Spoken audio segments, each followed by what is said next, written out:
Hi, my name is Milan, and today I'll be talking about my musical theater project. So, what is the name of my theater company? I decided to go with High Rise Studios. I'm a tall person, and so essentially, I wanted to use high rise as a metaphor for just how I am, and I thought it sounded nice. And so that's why I picked the name. And what kind of musicals is High Rise Studios going to produce? It's going to be revue musicals. So essentially musicals that have music, dances, and sketches. An example one could be like Side by Sondheim. I'm sorry if I'm not pronouncing that correctly, but I just really like those kind of musicals in that sort of format. So that's the kind of musical I'll be producing. As for my target audience, I'm thinking Americans of the ages of 25 to 35, maybe 25 to 40.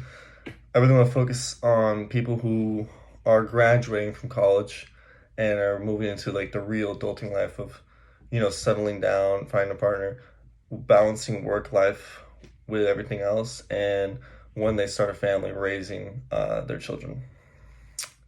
And so my three shows are essentially going to focus around that. And the first one's going to be called Morning Bliss. And I call it this because bliss is essentially talks about like happiness and just reaching that peak emotion. And I want to have all three of my shows have this sarcastic lens or element at the forefront. And so we're here with Morning Bliss. It's going to be based in New York, and it's going to talk about people's morning routines and how stressful it is, getting ready on time, your alarm clock, dealing with packed people in the subway, maybe a homeless man is making really weird sounds, all these stressful things that come together, and I want to have that with a comedic effect with sarcasm at the forefront. But I do want to mention with all my shows, I'd want to have some sort of positive or insightful message, not the forefront because that'll be the sarcasm, but just something you can follow along as you go along. So for this one, it could be that, everyone goes through obstacles in life, but still being consistent and disciplined by going out to do work every day and trying your best will lead to positive things. My second show is going to be called Amour, which is love in French.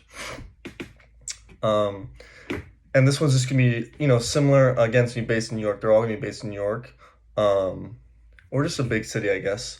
But this is gonna talk about people's dating life and trying to find that person. But again, just like the previous show, focusing on the stressful and funny moments. So, whether it's being ghosted by someone else on online dating, or meeting someone and you guys have complete different interests, or just things like that.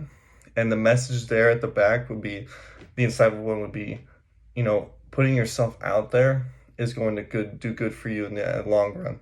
And it's better to do that than to stay behind closed doors and not put yourself out there amongst all these other obstacles and stressful things. And for my final show, I'm going to be calling it Father Flower.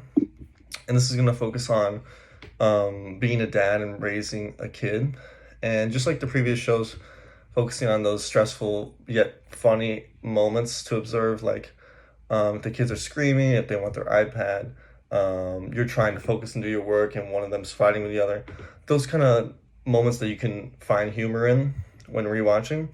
And again, the insightful message here would be that,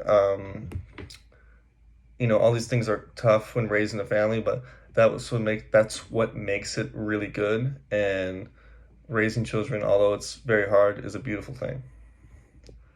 And so these shows match my target audience because I believe those three things of balancing your work life in the morning, finding your love partner, and raising a child are things that people from the ages of 25 to 40 at some point in that span of life are going to experience, and those things are very important to them.